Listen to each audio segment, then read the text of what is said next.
Ashtu siç kemi raportuar edhe dje, domethënë që rreth orës 17:23 policia ka marrë informacion nga emergjenca se disa persona kanë thirrë emergjenca edhe më tej nuk ka pasur për të qasje, po ka informuar se është thirrë emergjenca dhe dyshohet se një person kërgoditur nga Rufeja po Vetëtima, diku në Pjeshkë dhe Llocin. Dhe policia miniere është nisur në drejtim të vendit ngjarje bashkë me emergjencën. Terreni ka qenë i vështirë dhe gati po thoj i parëshëm me automjet. Pas disa kohë është arritur diku rreth orës 18:50 është arritur emergjenca të mrinë në vend ngjarjes, faktikisht të mrinë që të mund të konstatoj vdekjen e viktimës. Nga emergjenca konstatuar vdekja e viktimës, viktima ka qenë 26 vjeçar. Nga Përgjeni, që është vazhdohet nga komuna Sarajevës. Gjithashtu media është informuar për të gjitha këto detaje, informuar për prokurorin e shtetit, i cili ka urdhëruar që trupi pa jetë të dërgohet në Himalaj, të marrë në institutin mjekësisë legjore për ekzaminimin e mëtejshëm. Ajo që dihet deri më tani nga dëshmitarët të cilët kanë qenë prezent me ta, me të kanë qenë familjarë të ngushtë të tina, dhe më paga edhe vllau i tina.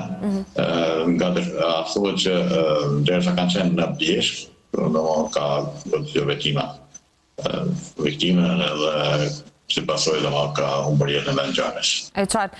Zotri Byty, që ju tha që edhe pak e vështirë qasja në atë teren, nuk kanë mundur që të shkojnë me vetur, sepse është një zonë e thellë malore. Çka dihet për të themi atë zonë ku kanë qenë ata ose arsyeja pse ata kanë qenë aty? A jetojnë aty apo ka ndodhur që të rastisin që të jenë ato momente në atë pjesë? Po çështja se pse kanë qenë dhe në kërfart që ndërlidhet me rastin. Po sidoqoftë ata bashkë me familjarët e tij kanë dalë në Bjeshkë për çështje private. Në Bjeshkë ka ndodhur incidenti, ne ka ndihmuar domethënë këtë radhë shkaq që ka qenë terren i vështirë. Policia e emergjencës ka ndihmuar edhe qytetarë bashkëtar tek tina dhe bashkë me familjarë. Qytetarë me qëllim që të arrijë dhe lokacionet të partit të viktima. E qartë. Që falenderoj bashkëtarët të flatit të Lloc.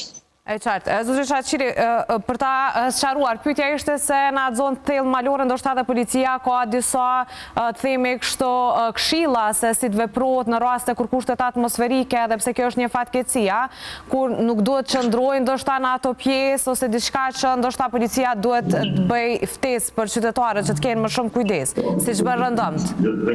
Një rast i mirë na jepet mundësia që të ftojmë edhe qytetarët të kenë kujdes në kohë kur ka kushte vështira atmosferike, kur ka rreshës dhe mas kur ka vetëtima, apo rrofeqe, po thuhet, për shkak se ato mund të jenë rrezikshme në kohën kur ju gjendeni në fushë, atë kur gjendeni në fushë do të ketë kujdes se të gjendeni diku një strep, të ka një farë mbrojtje për shkak se në raste të tilla vetëtima do të pikën më të lartë, nëse je në fushë mund të bësh cakë goditjes. E qartë.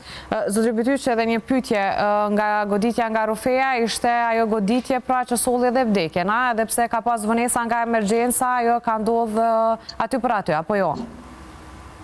Po tash këto konstatohen më tej nga Instituti Mjekësisë Ligjore, pasi që të bëjnë ekzaminimin të mjekësor të trupit.